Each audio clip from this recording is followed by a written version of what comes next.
I talk about it a lot, but I'd never had a real jambalaya. You know why I call it jambalaya and not jambalaya? Mm-mm.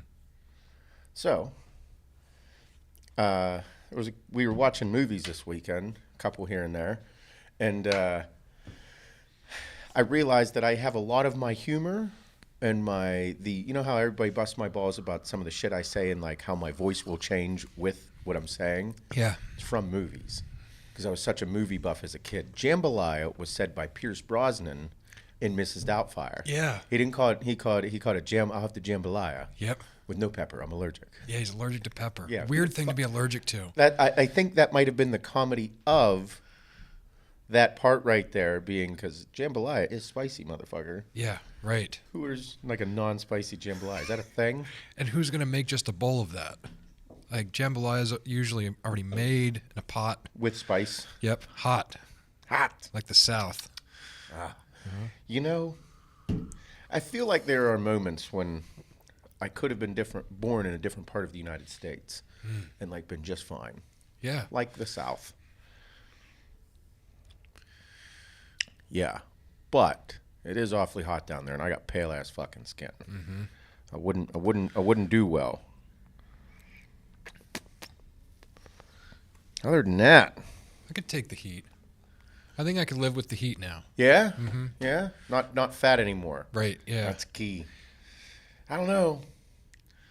There are some. I hate the winter now, though. So I like, don't think, like the fucking winter. I think I could deal with fucking hot heat. I get why old people fucking hate the cold. Yeah. I completely understand it now. Yep. I fucking hate it. I was a big winter guy, too. Man, that coffee is stronger than a motherfucker. Yeah. We're back on the podcast. I'm excited. We have so much cool shit planned for today. It's a lot. It's a lot to take in. Last week we finished off the release for the new All-American Roughneck release, which is this Thursday, March 25th, 8 p.m. Eastern Standard Time. Be ready, motherfuckers. Yes. Sick, nasty, 26 new items. There's a lot of shit. It's a big deal. T-shirts, tanks, hats, hoodies, pump covers, new shit, sticker sheet, and the best promo that we run all year long, 5 for 100, mix and match on T-shirts and tanks. That means that if you want 5 T-shirts, you can get 5 T-shirts for $100. It's like Champ Sports. Remember going to Champs? Yep. I love Champs. Yep. Back in the day. Back to school. That's what we did. Yep, same thing. So that's where I got that's where I got that promo from. I was like, man, it'd be cool to have like a great promo, get everybody kicked off and ready to go, get cool shit. Be able to get 5 T-shirts, $100, $100 bill, 5 T-shirts, cool shit. Yeah. Yep. Sign me the fuck up. I like that shit. But we have that this week on Thursday, 8 p.m. Eastern Standard Time. I highly suggest you setting your reminders. Be ready. We have a warehouse full of shit right now. It is packed to the fucking gills. I'm excited. It's going to be a lot. I think a lot of people are going to buy lots of stuff. It's a hardcore release. It is. I like it. I do not dislike any of the shirts that we are releasing this time.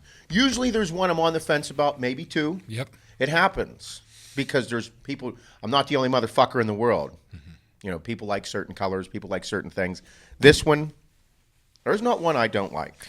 It's a pretty fire release. I like it. I had thousands of pictures to sort yesterday. Jay and Lydia, our team here fucks. They do. They do. If they had dicks, they'd hang to their fucking knees. Everybody. From fucking HR, they'd have, HR got fucking big old titties, big dicks, all the way. HR, we have an HR department now, and they fucking hate me. Seth, stop it. They're like, we need to take more HR classes. Fuck off. No, you don't. No, you don't. You can't say that to HR. I can or can't? No? Yes. I think I can. HR to the nerds. You can't call you can't call the tech guys nerds, Seth. We can call them whatever we want. That's against HR. Stop name calling everybody. All the way to the shippers. Fucking killing it. Everybody in between it is awesome. We run incredibly lean, and everybody is putting out some of their absolute best work. Yeah. It is phenomenal to be a part of, let alone like be in charge. Yeah. And we are a couple of fuck-offs here. Like on the show, we have fun, we let down, everybody sees us fuck off. But when it comes to the amount of work that happens around here is unreal. For as much of fuck-offs as we are and dumb shit we say, multiply that about 10 And that's what happens from a work standpoint within all of the buildings that we have. Yeah, it's intense. Super intense. Right now, yeah, it's a bit much. Right now, for the past fucking 3 months, I do not know what day of the week it is most of the time. Nope. I remind myself, today is Sunday, Seth. Yeah. Nice. Okay. What do we do on Sundays? We do the same thing we do every day, but go to the grocery store. Okay. That's what happened. Well, yesterday I didn't know what day it was. I knew it was Sunday because I woke up. Kim brought me coffee in bed, and I was like, "Yes." I was like, "I have nothing today. Fucking nothing." Nothing. And I'm like, "Nope. I got an entire fucking blog to build for 8 o'clock tonight." Boy, I only have the most important part of the release to finish. I don't know what happened. It was just one of those things. Like I woke up and like I was just so happy and relieved to have like a minute. Oh yeah. And then I was like, nope. I'm like, one more. We got to get this in. Intense. Yeah. I love it. But other than that, everything's been going pretty good here. Going very swimmingly. Yes. The Icies are back in stock. You know, did you see the one cocksucker in the demo crew say that Icy was his number 5 flavor? I did see that. I told him we were fighting. I didn't look back his response. Told him we were going to fight. I'll fight him. I think he accepted the fight. Did he? Yeah. Really? I mean, I'm not 100% on that. 50%? I'm like 50%. Fuck him then. That's enough for me to want to fight him and talk shit. We'll fly him in. You should see my sidekick lately. It's nasty. Yeah, I've been really? practicing, stretching. No I'm shit. gonna kick Cody's ass when he comes back in after his fight. Fuck him too. I'm light on my feet now. You were Cody's looking like- light in there Cody's last like, week. you know I've seen you throw a kick and I'll beat the fuck out of you. I'm like, it's okay. Let me think what I want to right now and sound cool. Oh, man. Nah, he's got a fight coming up too. Soon. Cody Law, Real soon. he's a professional Bellator fighter. He's from the local Western PA area, trains down at American Top Team in Florida with every fucking badass that's there. Some of the best fighters in the world, Bellator, UFC, all the world of MMA down there. He is a professional Bellator fighter at 145 pounds, and he has his 3rd Bellator fight on April 9th. Showtime, motherfuckers. I can't wait. Guess what? We're going to get to go to him soon. I love it. It's a big deal. He's a bad motherfucker. Yeah. Yeah, he's super fast, and he kicks really hard. Also quick with his hands. Might have hit me a couple times. He wants to hurt someone right now. Yeah. Not going to be me. No. Too fast. Too furious. Fast and the ferocious. Yeah. That's not going to happen, Bob. I don't know. Me and Sho have a pretty big marketing plan. We'll see. Maybe I'll shave my head and buy like a charger and talk with a deep voice. And then sing pop music. And then all of a sudden switch my entire fucking world and sing pop music. A lot of big Mark Sinclair fans out there. I can't So believe found. it. Yeah, intense. But, no, everything has been going very well here. Thank you guys for all the support. It is a fucking blast to be a part of, let alone be in leading it with you guys and everybody here at this team. It is fucking awesome. Mm-hmm. So, other than that, good morning, everybody. Welcome to the HWMF podcast. I'm your host, Seth Feroce, here with my heterosexual life mate, Bob. Good morning. And our Shane. Hi. Good morning. Morning. No hat today, huh? No, I decided against it. Letting the hair grow out, letting it Yep. flow in the wind. Yep. Just like that dick, just letting it float up there. Mm-hmm. It's your dick in the wind. Thanks. Makes a noise. Yeah. Mine doesn't. He knew the sound. Mine's like that door stopper. Oh Like yeah. a little one. Yeah. Shane. A big helicopter. Yep. Take some time. The penis helicopter is a good move. It's a solid move. Yeah. Yeah, and it's a little fucked up in the bedroom, but like at a funny point when your dick's hanging low after a shower, got to throw the helicopter out there for. Just natural. Yeah. They're amazed by it. Mm-hmm. Women are amazed by how a dick works. Yeah. I mean, I do like showing it off. Oh fuck yeah! Like walking by, hey, I'm gonna show you. Gonna show you this great dick going on And right like she'll now. laugh, and she's like, every time I'm like, yeah. Yeah. Like, yes. When's it not cool? It's kind of this goes back to me talking about having a good dick day. Uh-huh. All of it.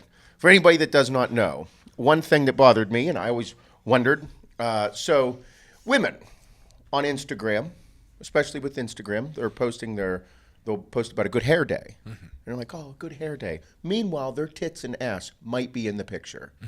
And their flowing hair, and they talk about how good it is, a good hair day. And you're like, yeah, I get it. Most guys like, I know what a good hair day and a bad hair day is. But what makes way more sense to me was a good dick day. Yep. But you can't show a good dick day. When you're having a good dick day, you're like, fuck yeah, dude. Looking good today, bud. I'm going to wear the underwear. Yep. I'm actually going to make sure somehow I put on my jeans with my nice dick in my good underwear in front of Hannah.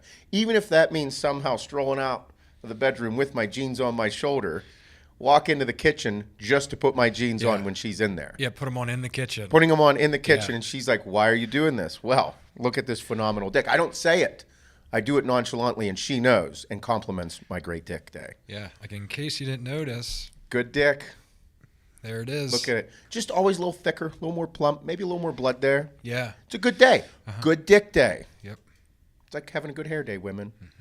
And men, when you see your woman and the locks are flowing and she's showing it off, compliment her good hair day. Be careful. Say your hair looks great. Yeah. Because she knows it does, but don't go, this is a good hair day. What about yesterday? What about yesterday? Yeah. Because as a man with a good dick day, I like to think that my dick is great all the time. But I know today's a special day. Yes. And I don't want her saying that's a good dick day. I just want her saying great dick. Yeah. Dick looks good, babe. Like Yeah. usual. Like usual. It's always there. I love it. And for everybody out there that has a great dick every day, go fuck yourself. Give me my time. Just give me my time in the sun. Yeah. I mean, I bet they still feel like they have a bad dick day here and there, but it's still like You think so? far greater than most Yeah. good dick days. Yeah. Yeah. Like Shane. Yep. Scary days. I guess it's just scary and good days. Like that's what it is. Yeah, I don't have those. Yeah. Once a year. Something just happens. I don't know. I love that. I love it. I think those are key parts of life. Like Yes, essential. when you're having a good day, you want to be recognized for it. Like you can't go posting on Instagram to everybody like, "Hey, good dick day, everybody." Every guy would be like, "I know this is a little fucking gay, but good dick, brother. Looking good." Like I would send a flame emoji. Yeah, you know, be on like, a story, fuck yeah, dude. flame, Boom. clappy hands. Yeah. 100. Fuck yeah, like 3 dicks in a row. Yep. Yep. 3 eggplants. Bum, bum, bum. Boom, boom, boom. Dicks, brother. It's not gay if you're listening. It's like, yeah, man, you're feeling it today. But we can't do that as guys. Because whenever girls with their hair on a good hair day, like they just got it done and it's all fucking colored pretty and all this shit. And every girl's like fucking 10 flame emojis. So hot, girl, this, that. And you're like, fuck yeah, this is women power. Fuck yeah, bitches feeling hot, feeling good, lifting it up. Suck that dick. But guys, we don't have those. No. We don't have those. It's just like, you look great. And then you put no homo after it. Yeah. But like the dick thing's a big deal. It's like the hair thing to me. But I don't tell everybody about my great dick days. At least whenever I started bringing it up, people do talk about it to me. Yeah. They'll bring it up. They do tell me their sexual encounters. Nice. Yeah, they do. That's cool. It's cool. It is nice. You know, I am very proud of myself that we have started something where people tell us about their sexual encounters with their significant others that they've been with for a while, and we've spiced up their love life. It's like one of them proud moments, like you want to tell your dad, but you don't tell your dad because it's a little fucked up. Yeah, and you don't But, want to like hear. you're not a dad, like their dad, so they can tell you, and they're like Tell me anything. big fan of them. I love it because life is hard enough. You know, it's not like all of a sudden you're like, man, life is so easy.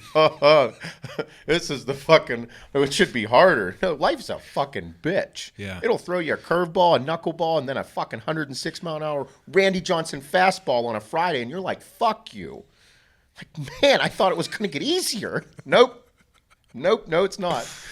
So, and these are the little tidbits in life that I believe add so much spice and can keep you going and get you to next levels of you, even if it's just taking little steps. with all the little bits of good shit that you can add to your life to make you a better person for the people in your life. I mean, that's what we do with everything we do. The fucking T-shirts, the hats, the supplements, the cool labels, quality ingredients. Like, who the fuck wants to reach into their gym bag and grab, like, a bland-ass look and bland ingredients, bland product, bland label? No. I want it to make me feel like I fuck.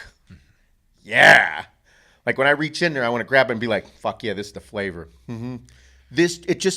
It sends an internal message to your body that lights you up and be like, fuck yeah. I want to be excited about everything I touch throughout the day. Absolutely. The clothes I put on, the hat I put on, the Absolutely. shoes I tie, the fucking supplements I'm taking. Yes. Yeah.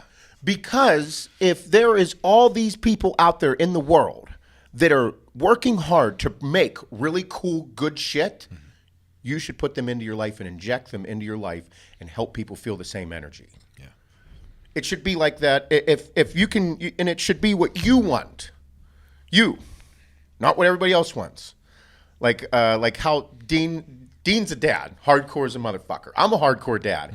And how people post about like the dad shorts, the dad shoes, the dad shirts, all this shit, and they like kind of bust balls about it. Okay? Okay. I am that guy in a way. I have jorts that I wear in the summertime. I wear New Balances. I have collared polo shirts.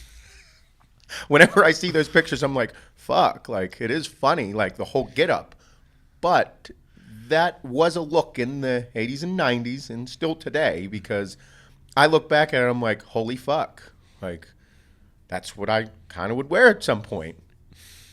It does not matter what you're into. All the cool shit in the world is what should make you want to be a better person.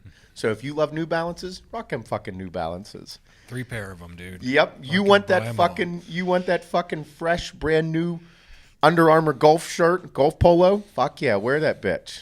Yeah. Fuck the old lady in it too. Let her know. Yeah. I fuck. Yeah, I got my polo on. I got my polo on. Look at his big dick. Yeah. It's thick and just for you. Like I love nice shit. I like it. My favorite thing is high end things on my feet. Mm-hmm. Like now that I make more money than I have in the past, some of the useless dumb shit that I buy has to do with my feet. I have like 8 pair of sandals. Why? I don't actually know why I do it. Yeah. I don't know why. I haven't figured it out yet. I just like it. So like, why would you? That's my reason for most things. I just like it. Yeah, Like that's what I have really no reason. No, and I don't really. I'm not on a hunt to figure out why. But whenever I sit and think about it now, I'm like, I don't know why the fuck I want. Fucking, I go through like cycles with everything too. Yeah. Like I'll be buying sneakers every fucking week for like 6 months, and then I won't buy a pair for like another 6 months. And then something will get me excited about them again, and then like, yeah, I don't know what it is. Summertime. Yeah, it is. The sandal thing for me. I buy in the summertime. I bought 2 pair of Under Armour. I bought a pair of Louis Vuitton sandals. They're really nice, by the way. Yeah. I like them. Yep. I don't know what the fuck it is about things on my feet. I do like being barefoot, though. I've realized that. I'm either in boots, sandals, or barefoot. Started training barefoot and in sandals. I don't know why. I'm rarely barefoot. Really? Yeah. Like I even have house shoes now, which like wasn't really like a huge thing before. It was usually just like a wintertime thing. But now I have like house shoes that I wear everywhere in the house. But you never wear them outside? No, I have outside house shoes that like if I'm going out to grill. It's like another pair that sits by the back door and I'll switch over and go out. Yeah. I do have house sandals. Like, Yeah. There's the ones that I just wear outside, and then ones that I wear I do cardio in sandals because I just do the stepper. Yeah, that's weird. I don't know if I could do that. I'm just stepping. Yeah, I know. I get it. Just stepping. Yeah. Yeah. I don't know what it is. Uh-huh. It's definitely something that I'm just enjoying. Do they get like slippery? Nope. No. Not my feet. Yeah. I don't know if that. I don't know. No. I do them in the Under Armour ones. I usually take the trash out in the Gucci ones. Yeah. Nice. Just- Perfect it- occasion. Yeah, I don't know why. Just like, yeah, I'm gonna put these on. These. Oh, the ones where I are do you trash. going? Taking the trash out? Okay. You fucking asshole. It's all that stupid shit that I just absolutely love. Yep. Yeah. But that's what I think about within things of life. Like, life is very difficult.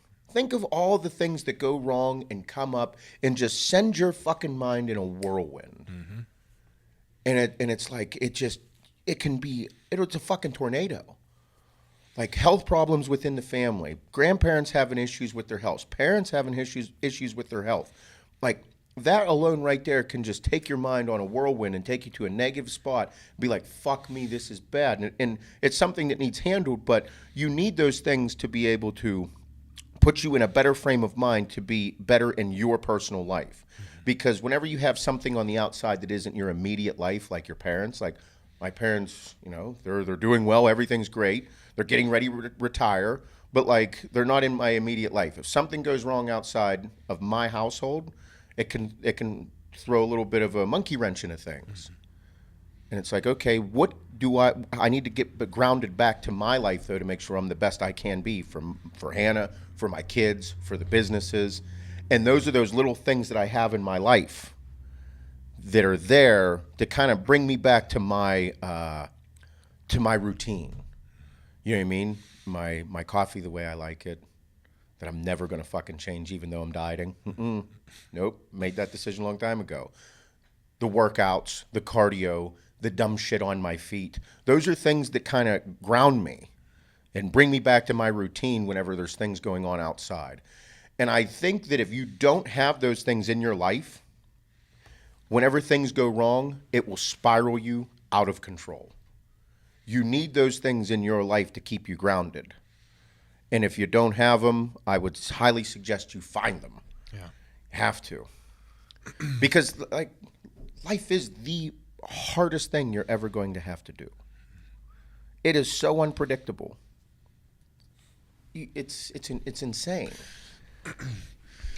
Yeah, it's tough. Like, I was thinking about those things, because I live 4 or 5 hours from my family and my parents and everything going on back there, and everything's great, with my family, but it's tough. Like, I have to stay in my world and live in my environment here in Pittsburgh, like, and I have to stay there mentally, like, to make sure that I stay in routine and everything's cool. Absolutely. Because like, if something comes up, like, even if it's just I haven't seen them in 3 or 4 months and like they want me to come back, I want them to come out here, schedules are all over the place, it just doesn't ever work out, but if I let that eat me alive and I don't stay in my routine, like, then nothing works.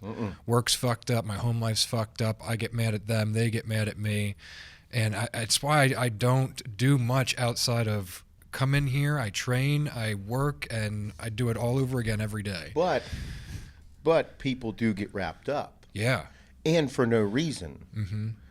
It's because it feels like the need to do something is there, when actually it's not. It's not, right. It's enjoy what you're doing in life. Mm-hmm. Because life is tough. Life is intense. Everybody has people that have goals. If you do not have goals in your life, you will start to regress, in my opinion. Mm-hmm. You'll become stagnant, and you'll look for problems. Mm-hmm. It is crazy how we do it, because whenever people get into a point where they are not doing anything, they will start to conjure up problems. Or they'll be like, hey, you don't come see me enough. What are you guys up to? I haven't seen you in a long time. Like, I hear that from my parents, and they're fucking 30 minutes away. Yeah. I'm like, hey, fuckers, what do you think I'm doing? What are you fucking assholes doing? You're old. You're supposed to be retiring. You should have retired 5 fucking years ago. You should come see me. I'm busy. Right. Come see me. Uh-huh. I'm not. I got shit to do. What are you guys doing? Cut the bullshit. You got enough money. But it's crazy how your mind can just run away on you. Mm-hmm. And that's why I like all this shit. And that's why I have such passion for people's craftsmanships. Mm-hmm. Because, dude, if they're putting their life into it, I want to be a part of it. Yeah. I want to see it. Bro, it's like Shane in video games. I don't know much about video games. I like them. I used to love playing them. But whenever he gets on a video game trip, I'm like, all right, I'll listen. Mm-hmm. Cool, tell me about it.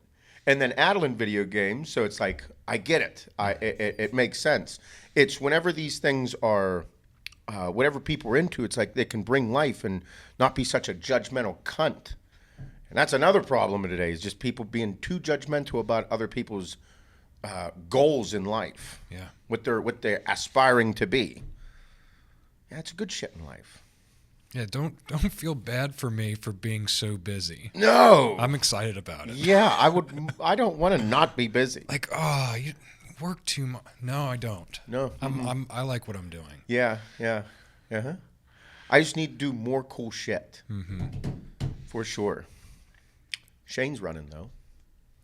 Mr. 4 Miles. Mr. 4 Miles. I was so pumped for you. Bob, look Nice. out. He's going to be on your ass. Dude, I know.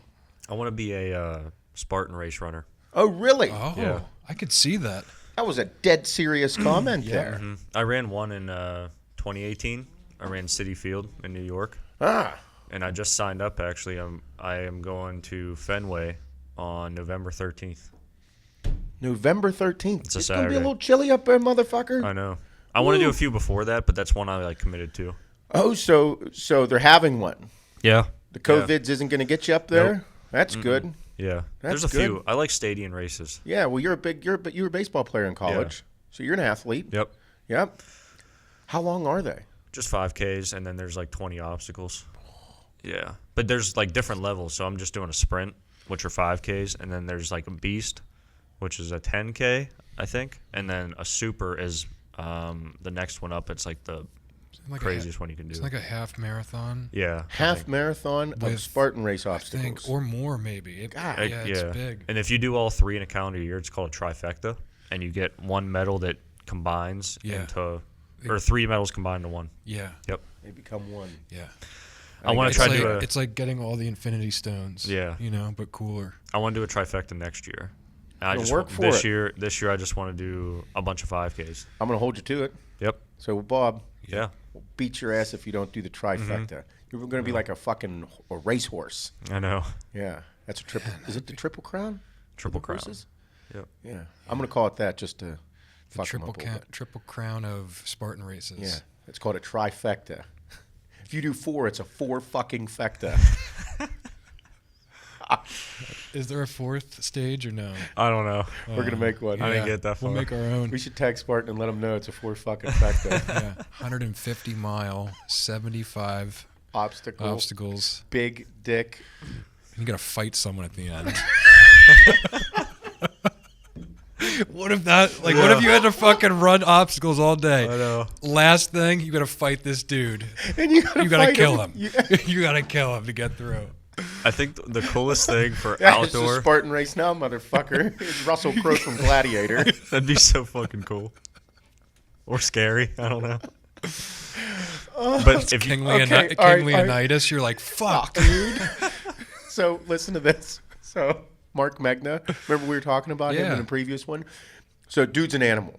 Well, he played in the NFL, CFL, everything. Phenomenal athlete. Okay, now he trains people down at Anatomy in Miami. High-end spot, really nice. Dude is on top of his shit. Yeah. He was doing health things that people were raving about today, fucking 10 years ago. Okay, dude's on his shit. Super smart. He did a Spartan race on a whim because his buddy wanted to do it. Okay, did a Spartan race on a whim. He's like, hey man, we're gonna do this. He's like, you should do it. This is 10 years ago. He's telling me when I was sponsored by Muscle Tech at the Arnold. We're in the bathroom bullshitting, walking the lunch. He's telling me about this. I'm like, bro, this is fucking crazy. Spartan races, huh? He's like, yeah. And he's like, I never did one. He told me, so I just hopped in it. I'm like, oh. And he's like, I ended up winning. And I'm like, what? He's like, yeah. He's like, I ended up winning. He's like, but he's like, the end. And I'm like, oh man, what happened? So at the end of the Spartan race, there was the dude, there's people that hold posts or something. These spears with things on the end of them that look like it was like a medieval type of weapon. It was a whole entire staff, Okay. but on the end of it was like a blade looking item, like a flat blade. You know what I mean? Yeah, I think so. Well, anyway, he was running through it, and somehow the guy had it. And he was the guy at the end, ended up coming and smacking Mark right in the face with this fucking weapon, like right when he was crossing the finish line, and fucking hit Mark in the face with it. And he was like, he "What the ran right through. Like Mark's fucking after this whole thing. He looks and he's like, "Are you fucking serious right now?" I looked at the dude. He's like, I was like, "Why should have kicked his ass?" He's like, "I was ready to." I was busy winning a fucking Spartan race. He's like, very end, right when I was crossing the finish line, whack, smacked me right in the face. fuck, dude steps in, just wins one. Bro, he's on another level. Yeah. He is. He's like the person that like everybody wants to be. Like such a good-hearted, kind soul, but one of the most intense, hardworking people there are. Yeah, I mean, I watched a few of his videos of like the type of training and mobility work and the stretching and the like. He does everything 100%. Functional training. Yeah. To a perfection. Yeah, it's so hard to be that functional. It's so hard. Training. Whenever I was 10 years ago, whenever I saw him at expos and hung out with him and stuff. He was training professional football players down there. Like, that was his thing. He was getting into functional training. And I'm like, bro, this is 10 years ago. If you are an athlete and you are not specialized in functional training today, you will not compete. Mm-hmm. You can no longer just be athletically talented. Mm-hmm. You have to train. Like, because the people that have, that whole 100% of this and that, if there are people that are 70% talented and 100% work ethic, those fuckers will beat the people that are 100% talented and 50% work ethic. Yeah. Every fucking time. If you're 100% talented, you still have to fucking work. Mm-hmm. And he's always been on him. Animal. That's cool. I know I'm into the functional training thing now. I completely understand why people do it. Getting older now, and taking less shit.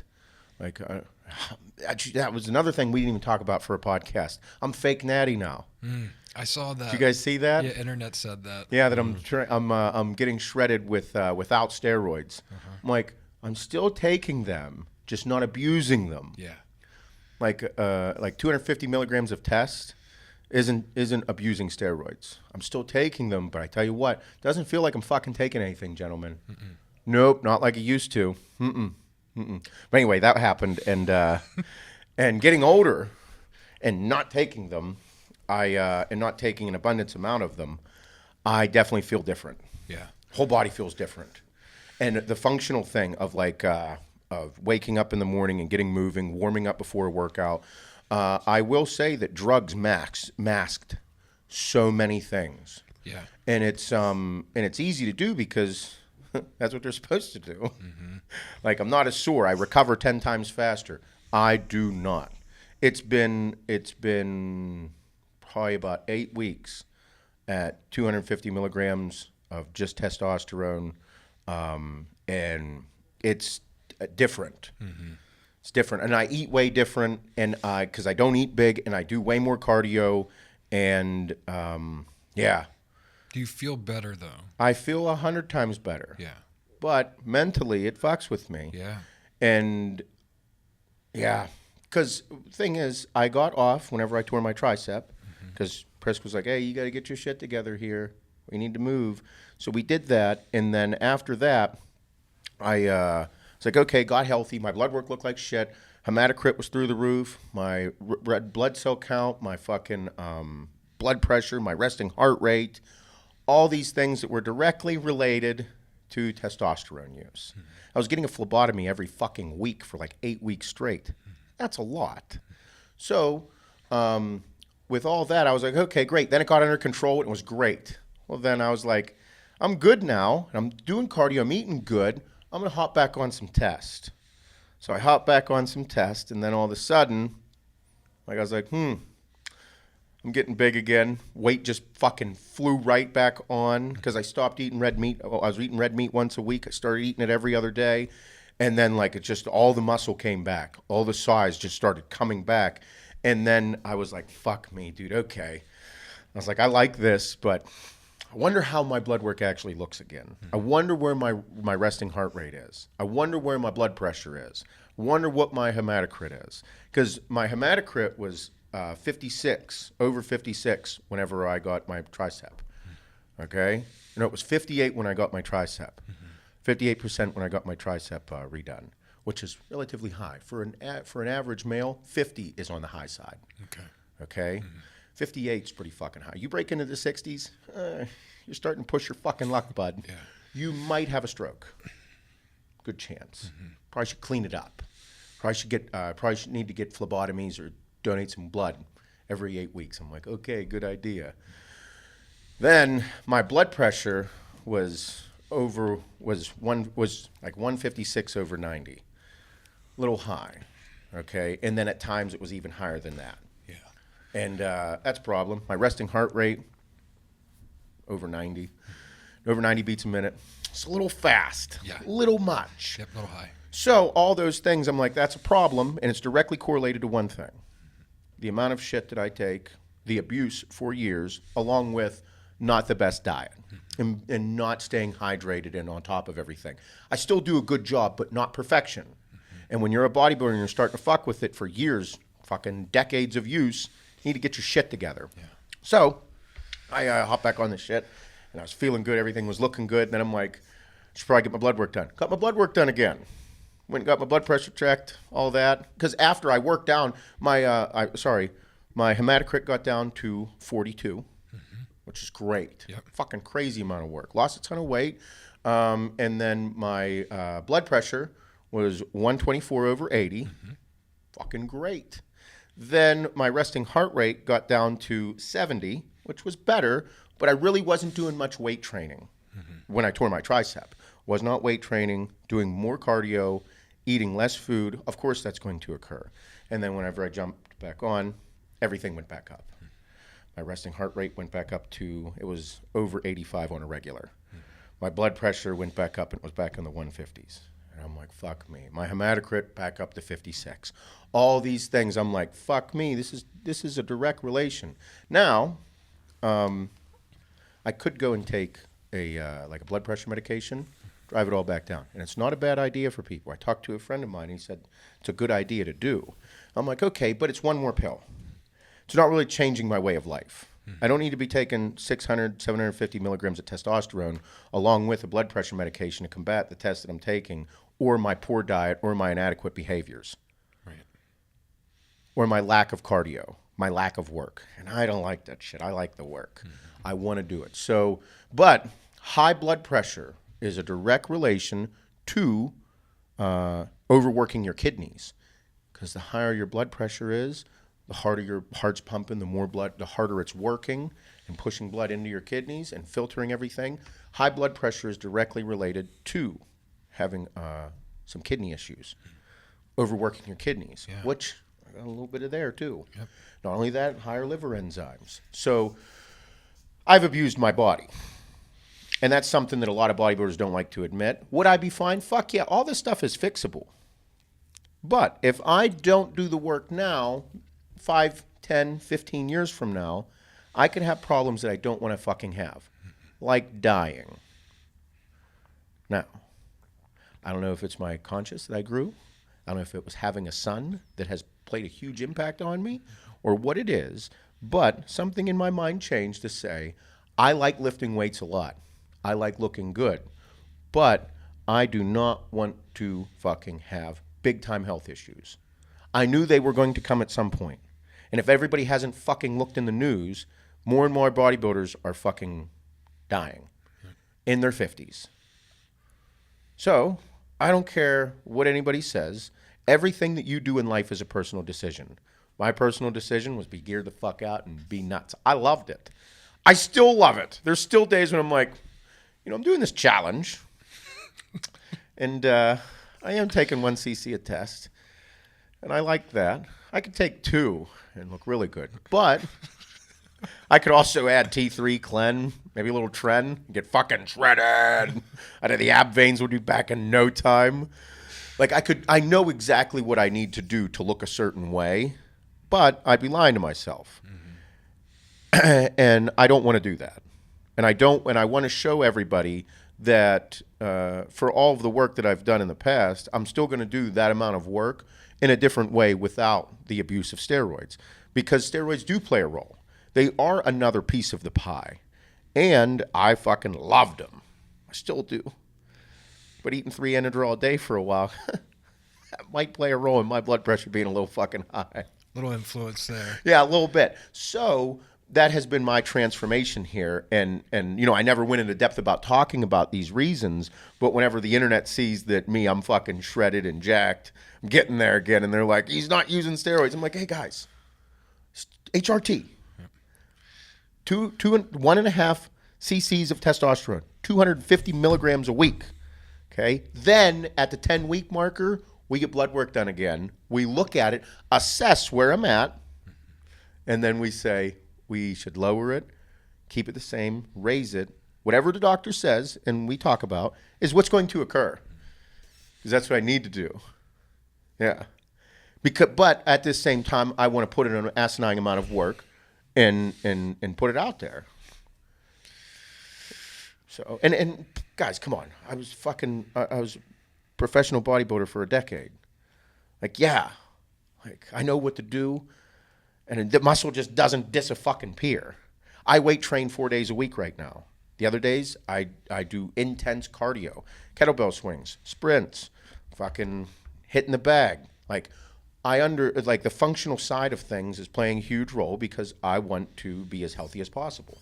And there are things, guys out there, guys that are into it. There are ways to stay on top of your health. But for me, I want to take these steps and do it that way. Mm-hmm. I'm done with it. Maybe one day. But no, that's a goal of mine. My goal is to have a resting heart rate under 60 beats per minute. My goal is to have my blood pressure be under 120 over 80 on a regular basis, hang in that area. My point is also to get my hematocrit to fucking under 50. I want to be under 50 forever. Every time I get my blood work done, under 50. Every time I do this, 120 over 80.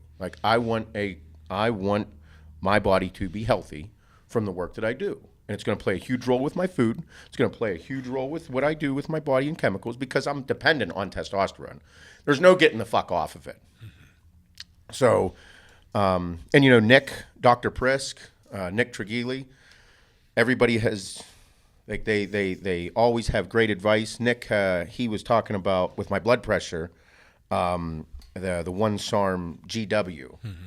He said apparently that's a big deal with blood pressure. Apparently people are saying that it's a great way to bring your blood pressure down. He's recommended it. He's like, dude, take it. I know it's going to work. My thing is, I'm like, okay, I'm going to play out my 10 weeks and then see where I'm at. And then that way, if I do add something in like a blood pressure medication, or if I need to, I will look into it to help keep it down. But my thing is for people out there that aren't going to stop, and they are using them. Fuck yeah, do what you want, dude. I love it. But I would suggest looking into those things because they are going to help keep you healthier because you do not want your kidneys to be overworked. If you don't have your kidneys, you're in trouble. Need them. Keep your kidneys. So if you have high blood pressure and you're not going to stop the high amounts of food, the hard, intense training, the steroid use, you need to make sure you keep your shit in check.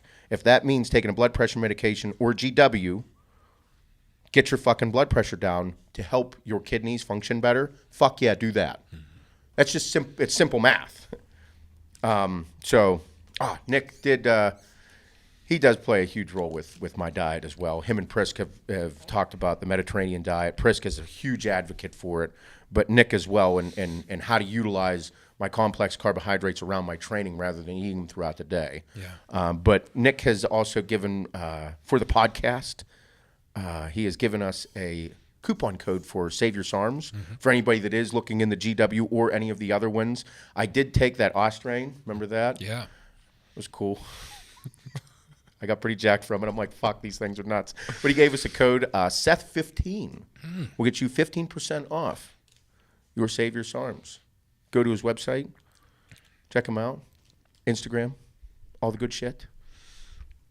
Check out the bio in the YouTube video or on the whatever Shaner puts in the Spotify.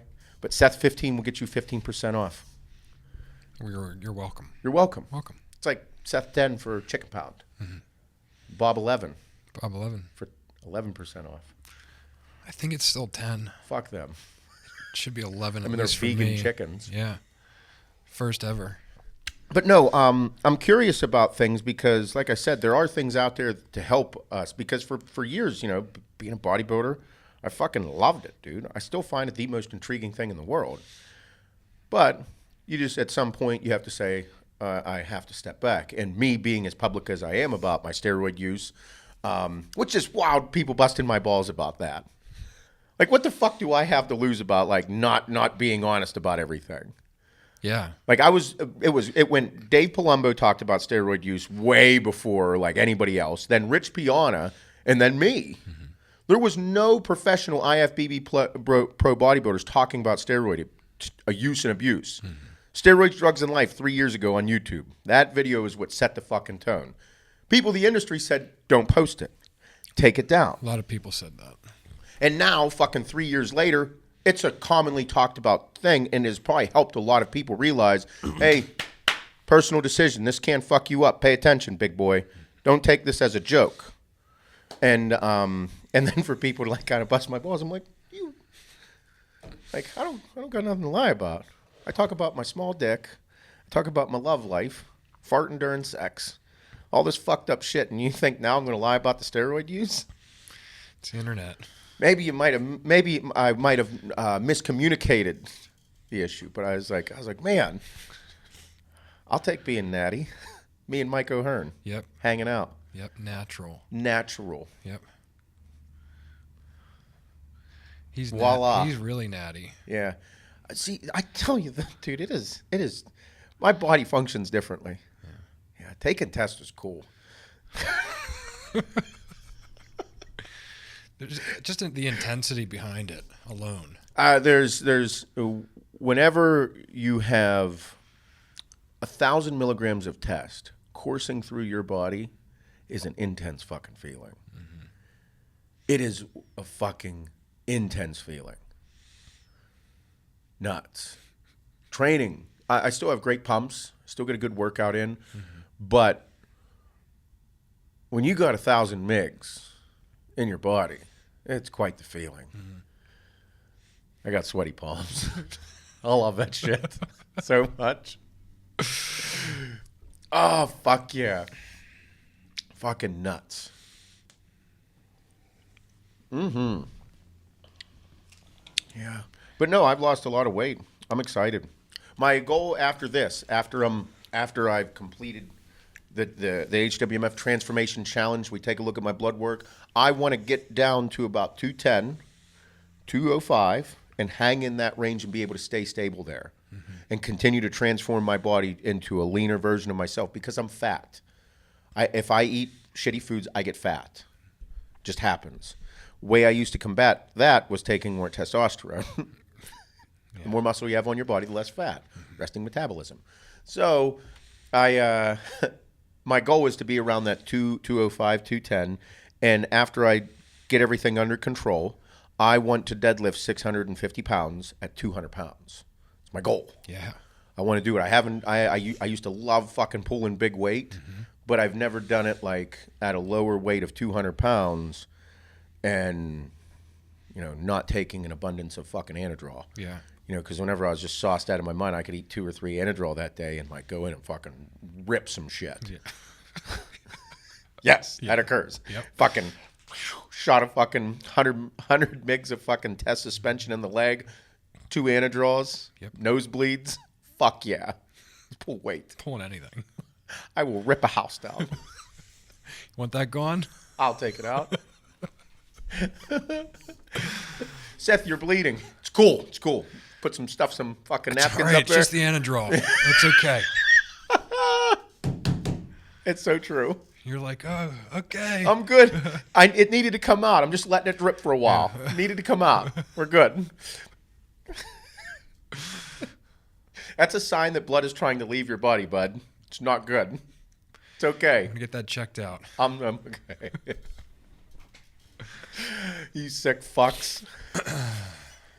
But the thing is, dude, if you are going to do something like that, if you're going to be a professional bodybuilder, if you're going to be a fucking Iron Man, if you're going to be Lance fucking Armstrong, if you're going to be the upper echelon of the best in the world, There are going to be things that you are sacrificing, and your health is one of them. Everybody's like, well, UFC fighters and boxers don't take anything. No, but they're getting kicked and punched in the fucking head. They're going to have brain issues. Not good. Take one too many kicks to the head and you're Tony fucking Ferguson. But guess what, dude? He loves it. That's his life. Dude's an animal. Same thing with doing an Ironman or running ultra marathons. Yeah, you're one of the fucking most endured, phenomenal people out there. But guess what? You're going to have some issues. Going to have some feet issues. Fuck yeah. Knee issues. Yeah. Your body is going to take a fucking beating. That's why you have to be on top of your shit, taking care of yourself at all costs, all points.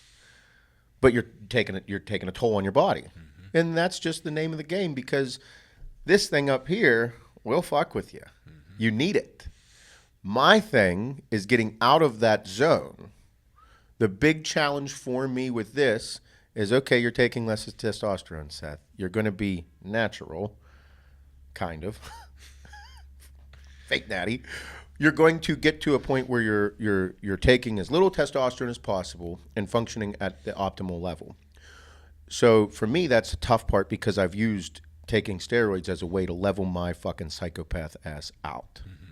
So now all of my energy that I have directed into that, I have to focus on my health and training, but I have to direct that fucking crazy psychopathic side to something else.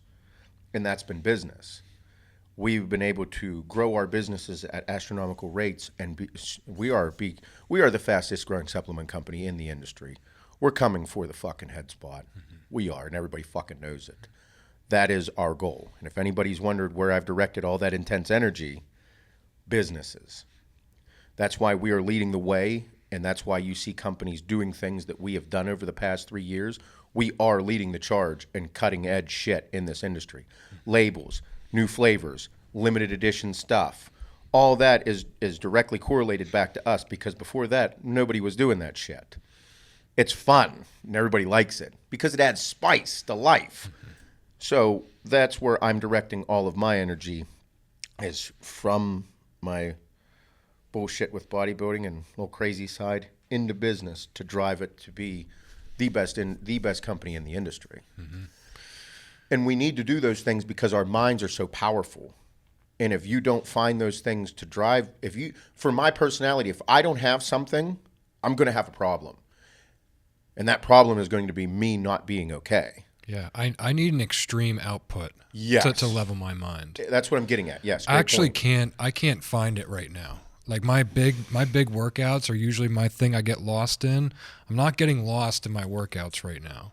Yeah. And it's because my race is in 3 weeks. Like I need to do the race. That's where my head's at. Yeah. The training isn't enough anymore. Yeah.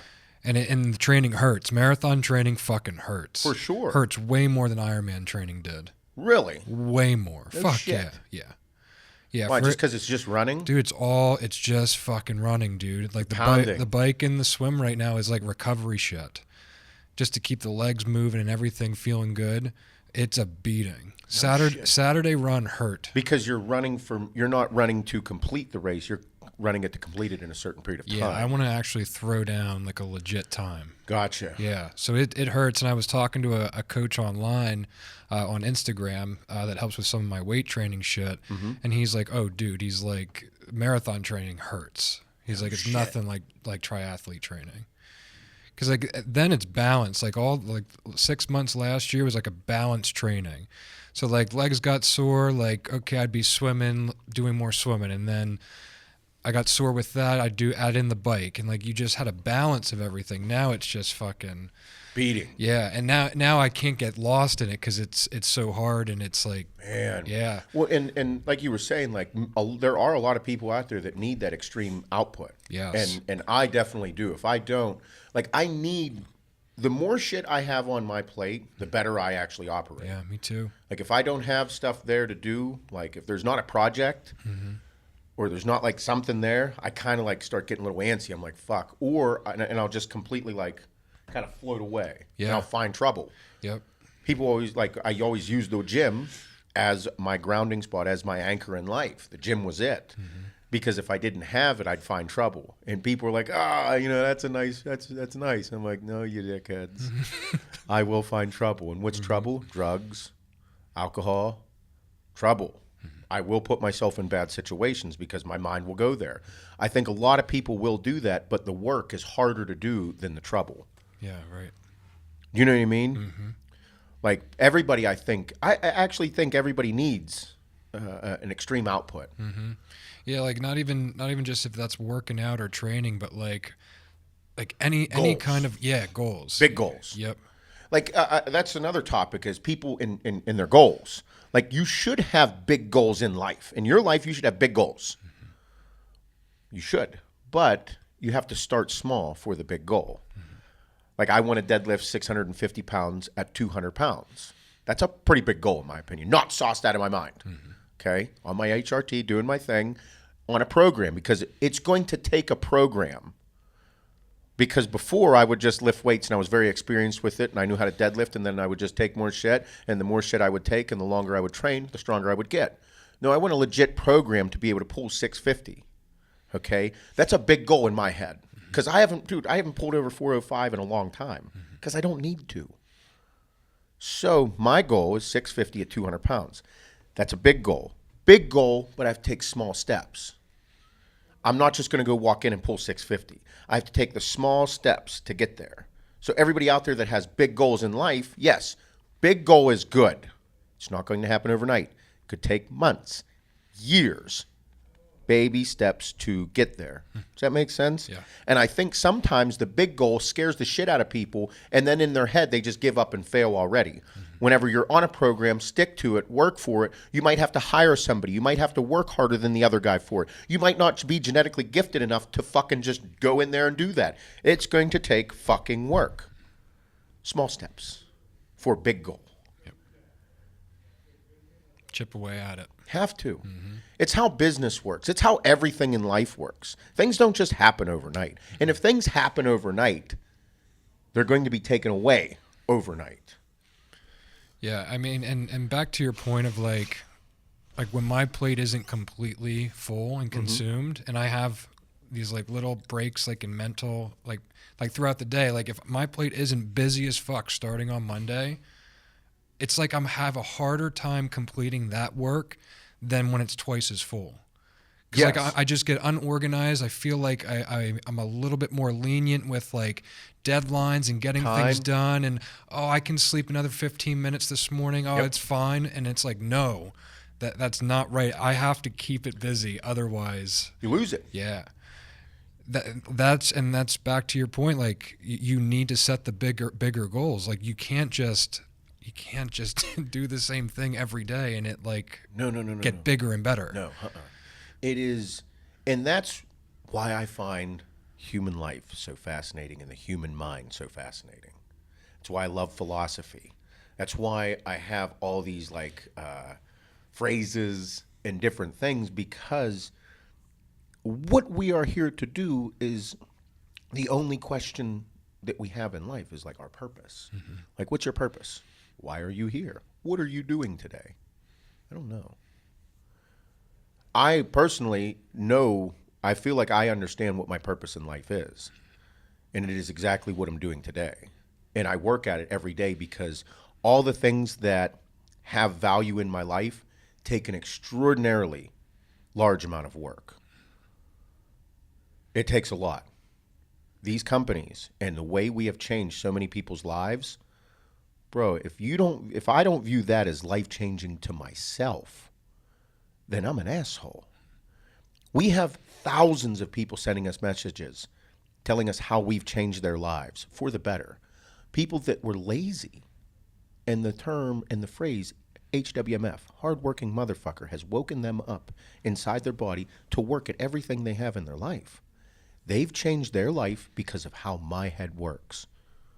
I say a phrase, they don't even need the full explanation. They're like, hardworking motherfucker. I like that. I don't got problems, dude. Just more work to do. I like that.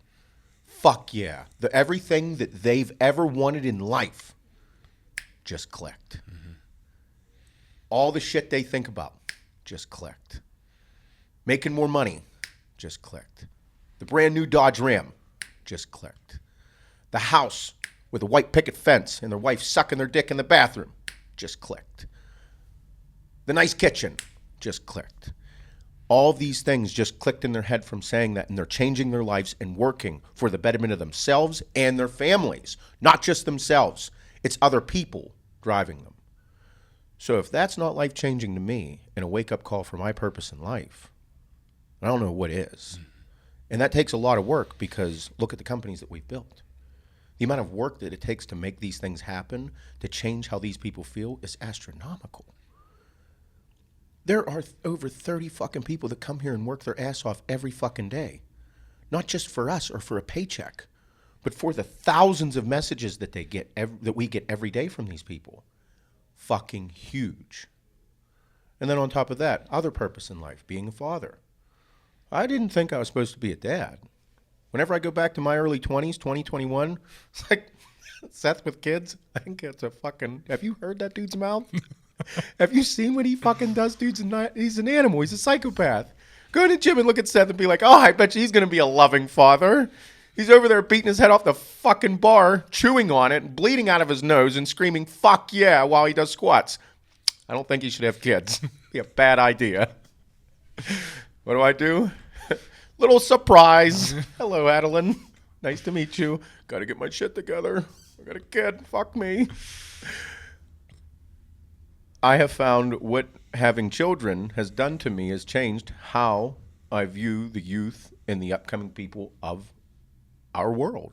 Hence, where these phrases come from. Because I do have happy, healthy, beautiful children. But there are people out there that don't. Like Zoe. All these things like that. Every day I think about them.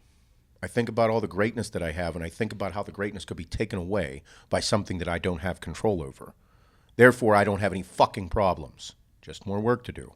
But every day that I get to spend time with my children, every day that I get to see them grow, every day that I get to set a standard for them, every day I show them how to be a bad motherfucker and work your balls off. My purpose.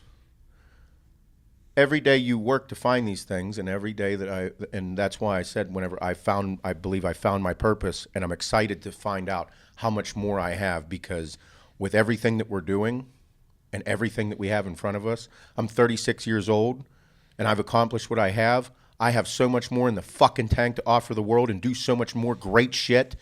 I want to be a fucking pinnacle in my community and make sure that this place is what it potentially can become because of everything that I've worked for and everything that we work for in this building. Employ 100 people in your community. Play a significant role in everything to make sure that this community continues to be great. Fuck yeah. And that's what everybody that purchases from our company is doing, because you are putting value to us. And I always told myself, if I ever had what I have today, I will do very good things. I will not be a piece of shit. I will not undercut people. I will not take advantage of them. I will make sure I do good things and be a good motherfucker. So, well, the days are here. And I'm going to stay true to my word, not because of what everybody thinks of me, but because of what I've said to myself.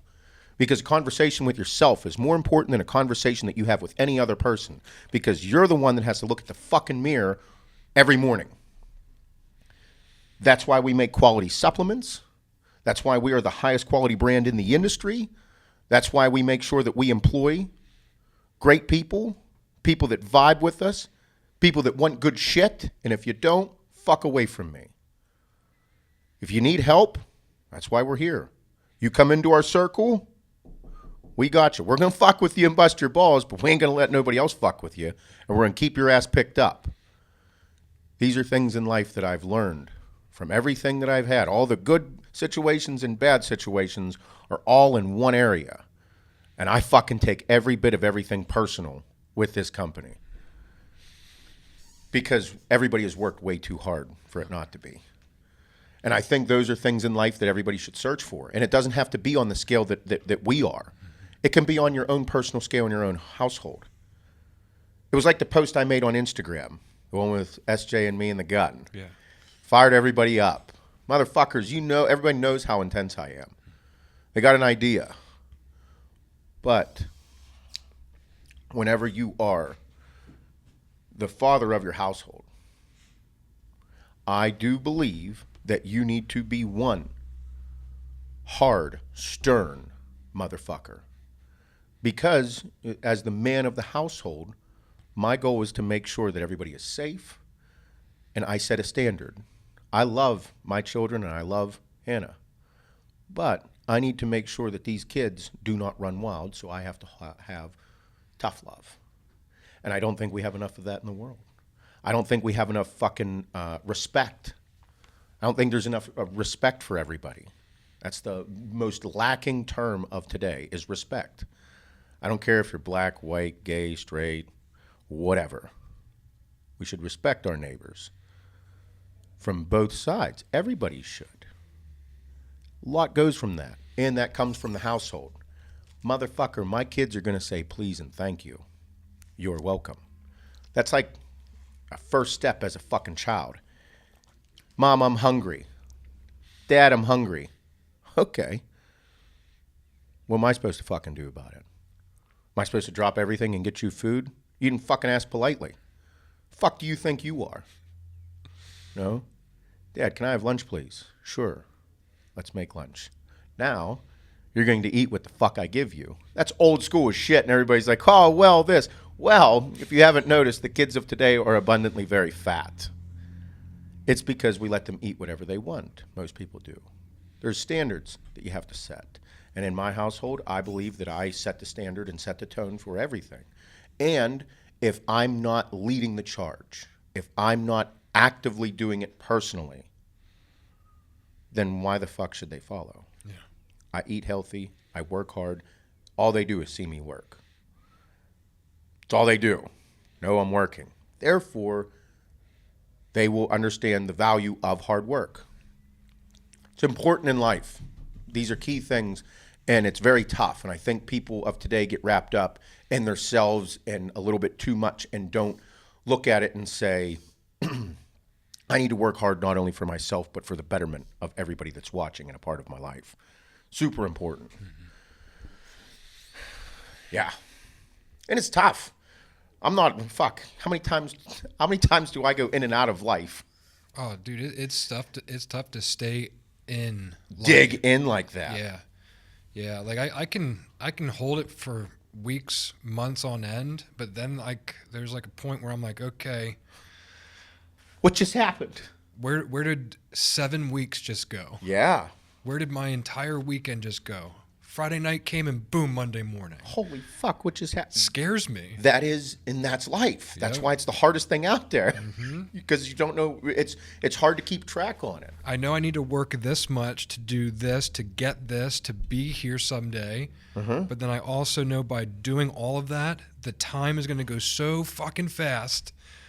And I might miss some shit. I'm going to miss a ton of shit. I'm going to miss times and moments with my family. I'm going to miss times with friends and going out and doing these things. And but it's like... But I think that way too. What happens if you're not missing anything? Right. What happens if it's not that you're missing it? What happens if your mind's playing a trick on you? Well, looking back on how I was before we got here and before we started the business, I was sitting around waiting for something. It's not like I was... like happy that I had all this downtime and this free time and I was doing all this cool shit with it. I didn't do anything anyway. But what happens if that cool shit you were doing wasn't cool shit? Yeah. What happens if those parties you were going to wasn't like the purpose of life? Mm-hmm. Didn't hold a lot of meaning to you. They were experiences and memories, but like that's where I'm having a hard time conceptualizing even life in general because we work so much. I'm like, we should be doing this and that. And I'm like, but how unique is it of what we are doing? That is, I believe, something that so many people go through in their lives every day. So many things. Mm-hmm. Like, bro, I was in a marriage for 10 years that was pretty rough. Mm-hmm. 10 years of my life is gone. It's something that I think about, and I'm like, man, fucking 10 years. I was in a bad spot. I wasn't the person I am today. Mm-hmm. And now look at everything that I have. And I wouldn't have what I had today if I didn't have that. But what happens if? And you can dwell on it, and it can fucking run wild. And all these things, but then it's like, no.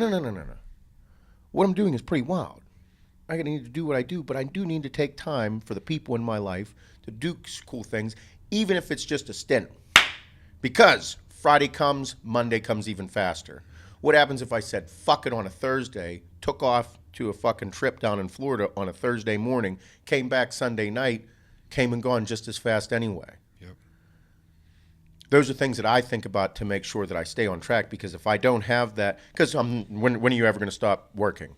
I'm not. Your mind will always be working, but I would rather work in a different environment. Even if I'm away from here, I'm going to have those stints with my kids at the pool, because we're going to go to Orlando in June after the gymnastics season's over, and I'm like, we haven't fucking gone anywhere almost in a year and a half. Yeah. And here I am like, oh man, 4 days away might be a lot. Seth, what the fuck is wrong with you? It's not like you're going to stop. You're going to wake up, drink coffee, go do your cardio, then go to the pool with the kids and eat burgers and french fries with them. You're still going to be thinking all day long. But I'm going to have those stints Yep. of an hour with my kids at the pool. Yep. I'm going to have the stint of going out to eat and watching them enjoy themselves with all their friends and all this cool shit. I'm going to have those moments, and that is what's going to continue to drive me. But I need to make sure I'm there, because they need to see and be a part of those things. They should have those things. It shouldn't be all about me and my work. I do need to enjoy what we work for. That is the happy balance of life that's so difficult. Super difficult. It is. It's intense. That's what makes life tough, but that's what makes life beautiful. And you got to appreciate it, because look at all these things we're talking about. All these things we're talking about are mind tricks and the mental instabilities that people have in life. I'm not in the anxieties and the ups and the downs and the feeling of depression and these, oh my God, Jesus, this is so much. Hey, bud, stop being a bitch. Get your shit to fucking together. Have a fucking bong and a fucking flapjack. And shut the fuck up and get back to work, okay? You don't need to get all worked up, take antidepressants, anti-anxieties. You need to work through what's going on in your head and find out what the root causes of those are to make yourself better. Because otherwise, everybody would be taking anti-anxiety and antidepressants, because everybody has the same feelings. You need to find out purpose and worth in life. You need to find out things that make you feel the fuck alive and put them on the forefront and work through your mental issues, because we all fucking have them. All have them. And it's super tough. Well, most of them, at least for me, are based on my own behavior. You know, like I'm guilty of not always being present, like when I'm doing things, like especially at home. Yes. Like at night, my thing is I grill whatever meat we're having for dinner. Yeah. Well, I mostly choose to go out there and stay out there and be by myself. And I'll end up being on my phone in between flipping the meat. And like, I stopped doing that, and like I'll ask Kim to like, hey, come out and sit with me. Let's sit on the porch while I'm grilling. Or like I'll throw it on and come back in and like talk to her while she's like prepping something. And I don't do that as often as I should, but like if you're more present with like the things you're doing, even if you're single and you're by yourself and you're just grilling, like get off the fucking phone. It's a super great point. Yeah, I am very bad at being present at home. That is incredibly important. Yep. Good point. Like even like little stupid things, like being present, making breakfast in the morning together, like just me sitting there instead of me sitting on the corner of the couch on my phone.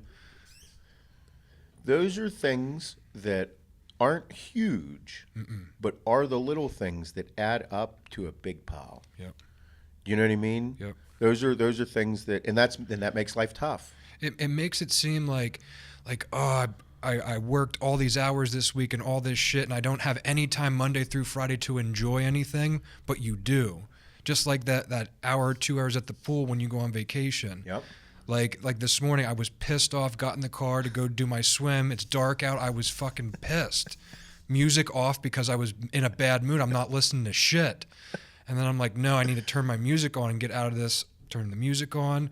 2 or 3 songs in, I stopped being so fucking pissed off, and I enjoyed the rest of my ride to my workout. Isn't that crazy?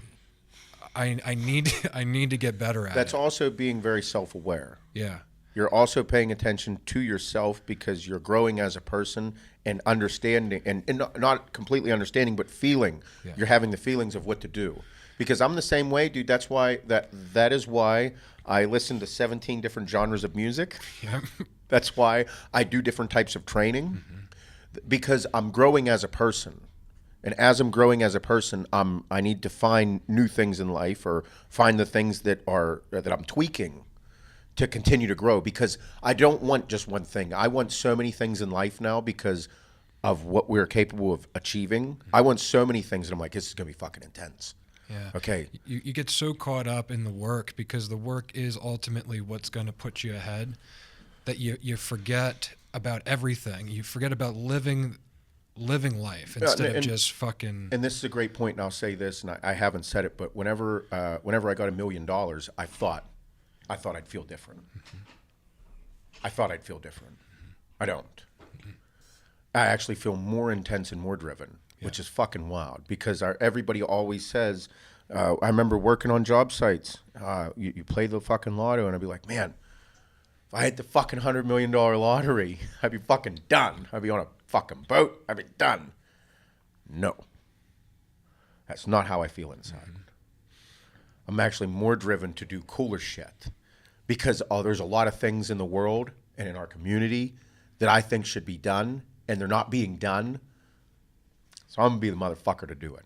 Because if they're not out there, and I have a fucking surrounding team of people that are with us to the end, I'm going to go super fucking hard at this shit. So, and those are things that I'm like, all these things that I thought getting to this point I would do and do differently and this and that. Yeah. I have a hard on for doing things that haven't been done yet, and doing them the right fucking way.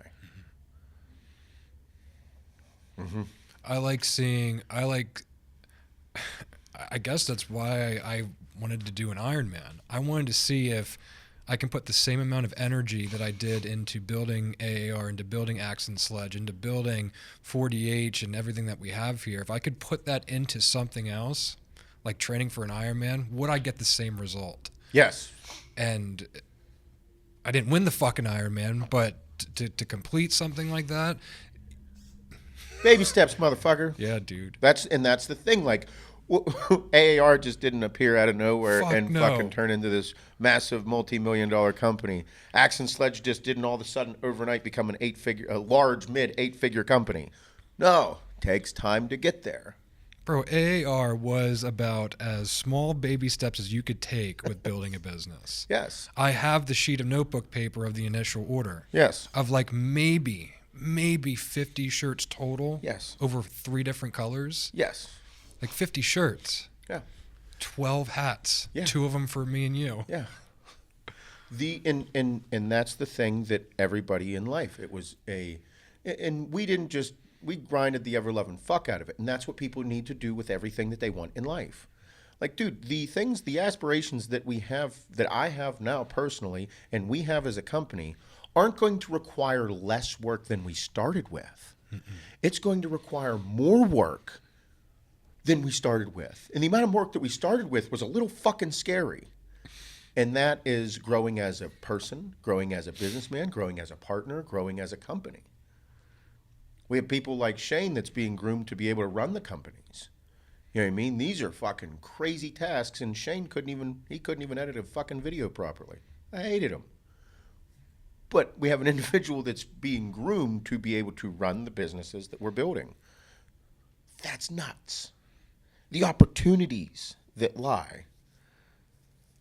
I mean, bro, there's 30-some people that work here now.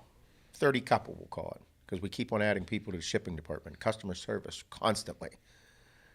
100 people work here one day, or will be. Yep. But that means that there will need to be more managers and more people in higher powered positions to be able to do greater things, because it will become that big. And I know, and there's, like I said, I know what I want to do. It's going to be intense, and it's going to continue to evolve, but it's great. I'm pumped. Oh, Jesus.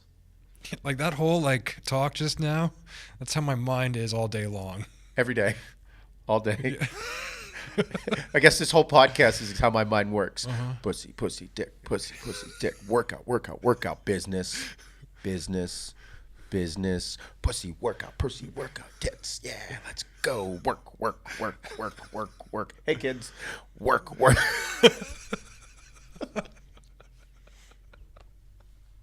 That's funny, but like, yeah, that's it. That's it, dude. Uh-huh.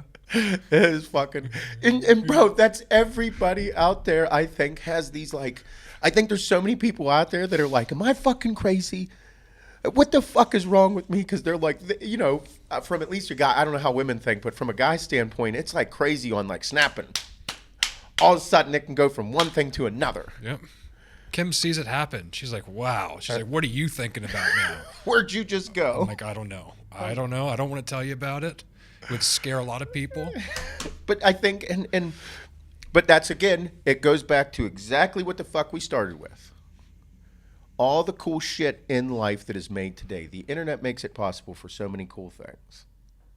Makes it so fun. You can get great quality supplements from people like us that add that flair of fuckery to make sure when you open that gym bag, it's there waiting for you, looking and be like, yeah, we're going to fuck shit up. Deadlifts and gummy bears. Let's go.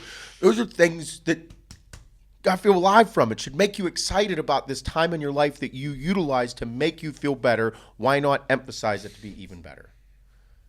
That's what I love about it. Mm-hmm. Yeah. And we have so many great things planned. We have so much cool shit. Yep. Good times. Yeah. Well. Man, Monday. Feels good to be back. Oh, last week was, past 3 weeks have been so fucking intense, it's crazy. Yeah. Been nuts. Uh-huh. Yeah. But, Shaner. So, I was out with the kids, took them to the bookstore. Emmy is reading a stupid amount of books now, and took her to Barnes & Noble, and we were walking around in there, and I came across another card game.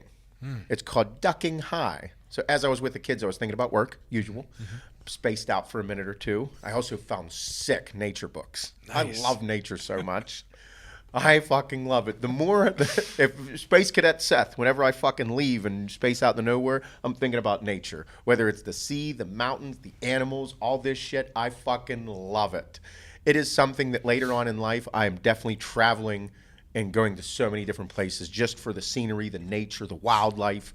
I'm so fucking pumped. I love it. It's beautiful. So anyway, came across the card game Ducking High. And I came on here and I'm like, Shane, I'm going to be asking questions. Bob snagged a couple out of here. These questions are definitely stoner questions. Perfect. They are definitely where your mind needs to be for like a whoa moment.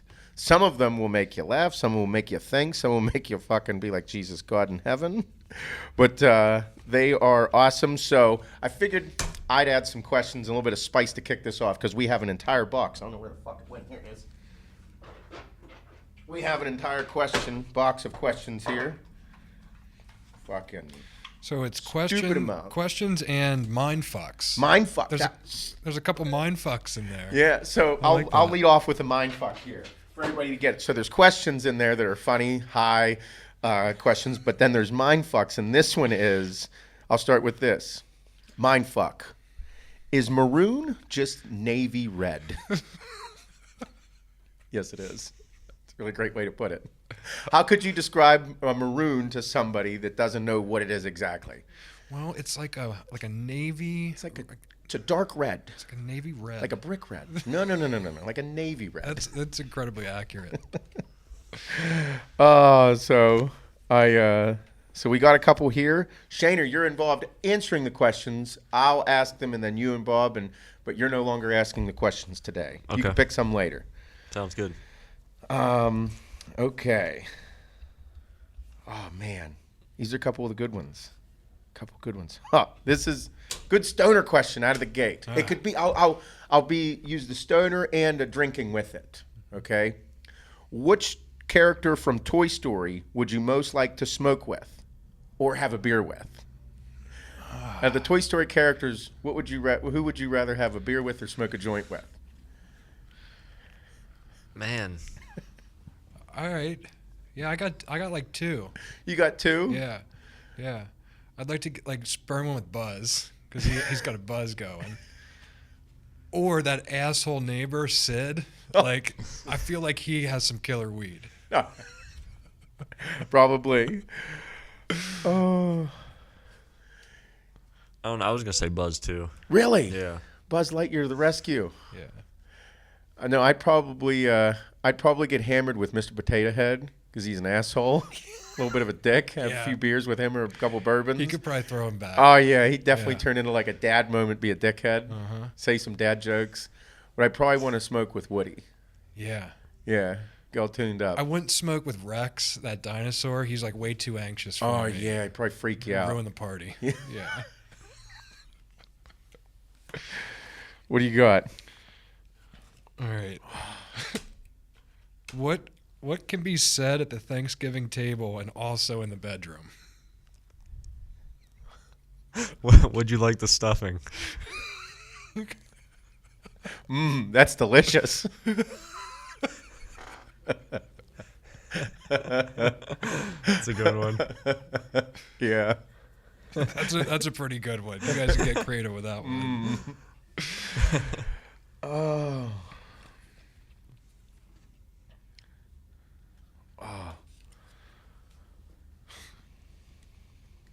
I have a mind fuck. All right, let's go. If you were born deaf, what language do you think in? Oh shit. Oh my god. Oh my god. Oh my, that's crazy. Like how? Like when you read like. Yeah, if you were born deaf, what language do you think in? Probably the language that because you're deaf, so you can't hear. Where you can read it, but you've never heard it. How's that work? I don't know. How's that work? Wait. That one got me. You are pretty tuned I'm up. pretty stoned right Little now. stoned. Yeah. They read in what they see. But the in Chinese and the in English. Is it still the? Yes. It's read the same, but said differently, but means the same thing. Fuck. It's written differently, said differently, but means that. I have no idea. That's all I got. Man. I have no more insight on that one. Shane's like, I've never been this high. I think I I'd should've like to get grabbed my- super stoned to this and play this game. This would be a Yeah. lot of fun. I should grab my pen for this one. Yeah. This is so. All right, this one goes back to. All right, I'll ask this and then I'll get into a little elaborate about how I feel about this subject. If I put you in charge of the music for my funeral, what song would you choose to play?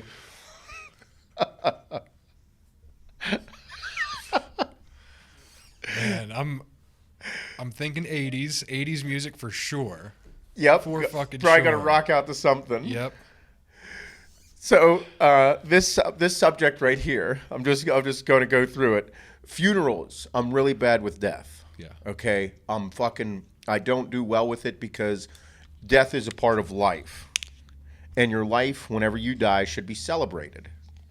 It should be celebrated in a sense of not feeling bad that I'm dead, because it's going to be a sad day, because that's just naturally how we feel. However, we need to remind ourselves how great life is. So at my funeral, it will not be I will not stand for anybody wearing all black.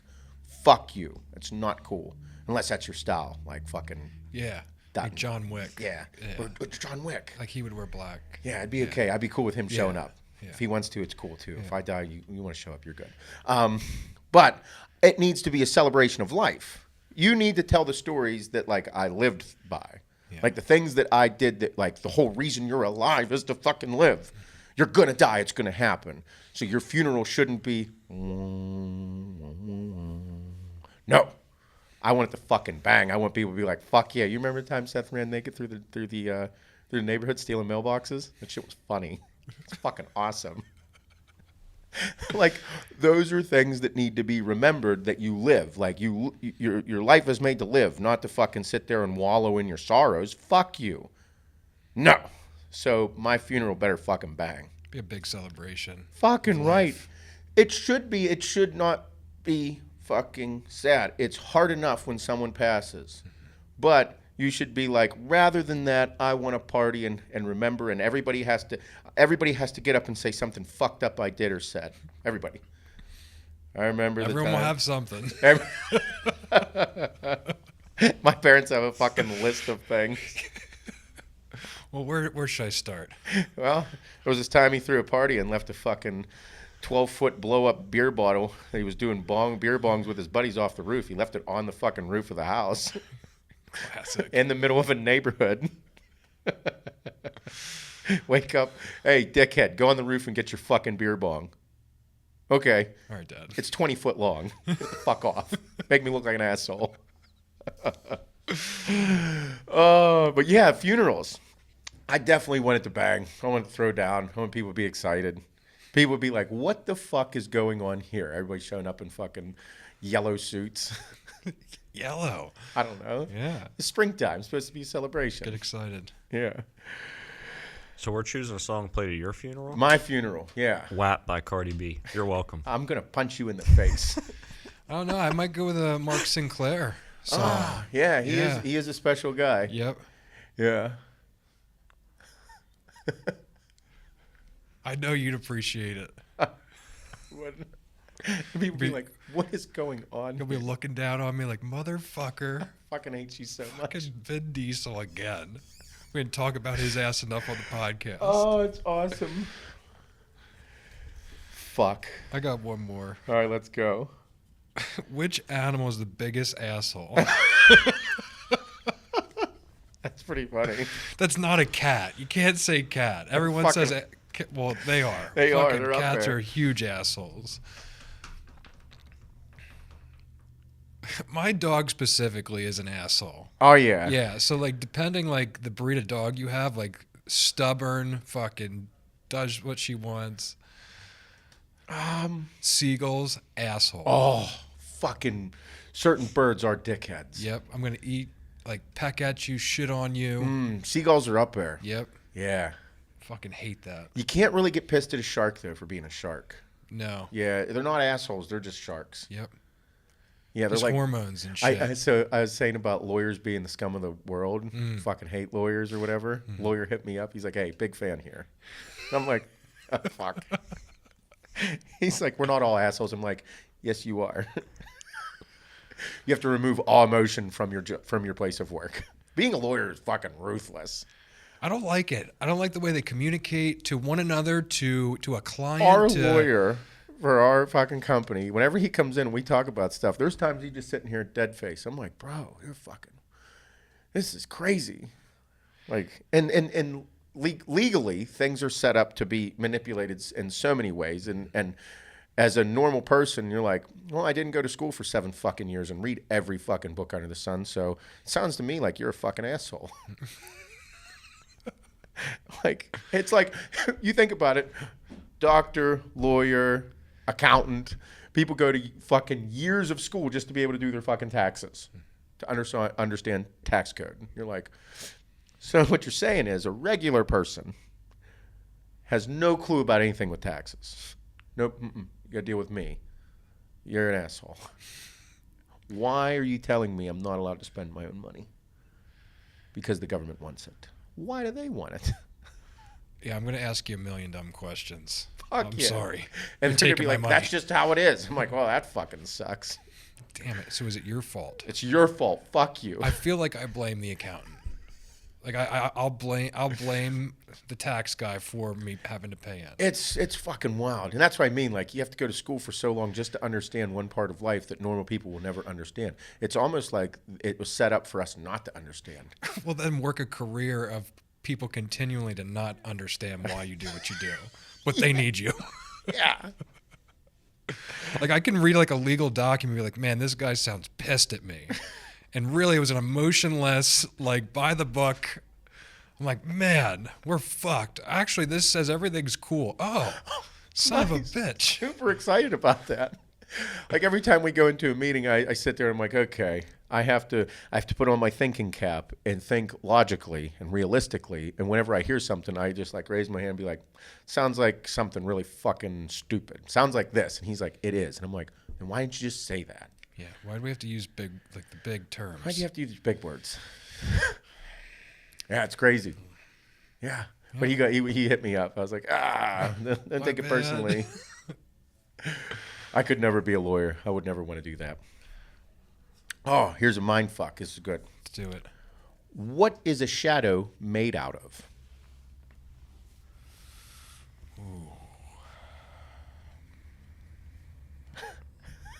I'd know this one. Bro, this is funny as fuck. All right, we'll end with this one. This is fun. This is like a kid's one. So in your head, everybody become a child. Like become yourself as a child. All right. Boom. Boom. I'm there. Which cartoon would be the best to watch with live action actors? Ooh. Like if it was like a live action thing. Actually, no, I'm going to retract that. That's creepy as fuck. Yeah, I don't know. Because I wouldn't want like Toy Story coming to life or Monsters Incorporated, like that movie coming to life. Being real. Yeah, I want that. That'd creepy. Pokemon would be pretty cool. But it'd be creepy. Yeah, but like imagine like real looking, Pokemon? like not animated, but real. Yeah, that's what I But mean. fake real. They'd be like, it would be like monsters and dinosaurs and shit like that would all of a sudden come to life. Like, were. I feel like Hey Arnold wouldn't be bad. Yeah, like someone with an actual football-shaped head walking around. That's what I mean. It would change all of a sudden. It's creeping me out. I like put myself in the situation because I was reading it. I'm like, yeah, and then it kind Or of like freaked me out. SpongeBob, like a real like sea sponge, like that, like talked and shit. Nope. Nope. Gone. Get Yeah. that one the fuck out of It's a here. nightmare question. Well, I'll take this one for the day since it's Monday and I'm back on my diet and no more cheating. I had maybe a little bit of snacks over the weekend. Which throwback lunchbox snack would blow your nostalgic mind the most right now? What was your lunchbox snack? Let's just do that. What was it? Like, what was the one? Did you pack or buy? In elementary school, I packed lunch every day. Okay. All right. Actually, and then I bought in junior high, and then I packed in high school. Oh, no shit. Yeah, I brown bagged it in high school. Nice. Yeah. I was constant packer. I never. I liked in elementary school. My thing I looked forward to the most was my mom got a this like little container that was shaped like a Pringle, and you could put a stack of Pringles in it, and it was shaped like a stack. Oh, before they did short stacks. Yeah, like it was an actual plastic reusable case for your Pringles. So like I would get excited to pull that out. Oh, that was your thing that you were excited to eat at lunch? Yeah. Nice. Yeah, that was what I was excited about. What do you got, Shaner? I used to do Scooby-Doo gummies. Oh yeah. Was Yeah. that the Those were gummies the fire. snack? Yep. It was awesome. Specifically those. Those were Specifically fire. those. Yep. Yeah. The blue ones. So I was the white sharks or great white sharks or whatever, Yep. those shark bites. Shark bites were a big deal for me. My mom alternated gummy snacks in mine.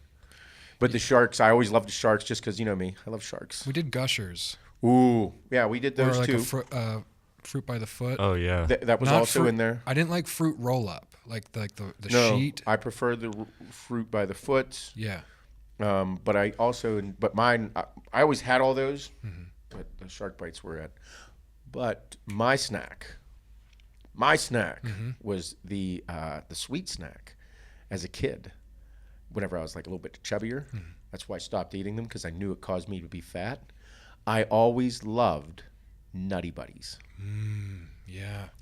They hold some type of thing in my head that I'm like just attracted to that I loved, and that's the one that sticks out the most. And then Ho-Hos. Ho-Hos, yeah. I fucking loved Ho-Hos as a kid. I stopped eating them because I knew they made me fat. We were a big Tasty Cake family too. Oh, really? Yeah, because Tasty Cake was like local to Berks County. Like the candy cakes, like it was like a little cake with like peanut butter and chocolate coated. I never had that one. No, No, I've never they're had like that. round chocolate circles. Nope, never seen them. Fucking delicious. Really? Butterscotch crimpets. Nope, never had that either. Missing out.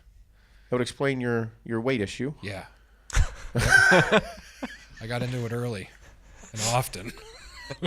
Early and often. No, I was Nutty Buddies and then the fucking Ho-Hos. You know what else was cool? The strawberry shortcake things that looked like Ho-Hos but weren't. They were Yeah. strawberries and the cream in there. I like Dunkaroos.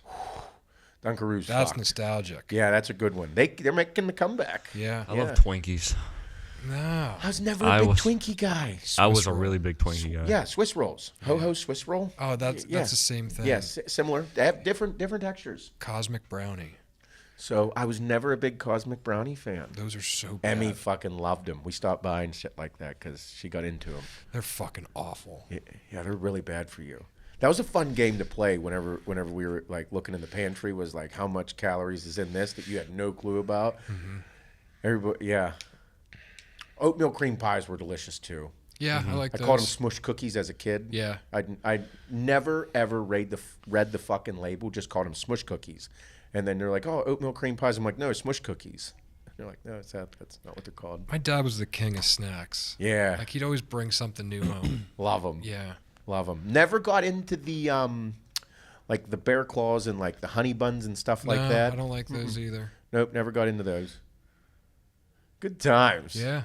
Well, I hope everybody enjoyed the questions. Yeah, that We'll was look for fun. some more good ones. Maybe you guys get a little stoned at work before you listen to them.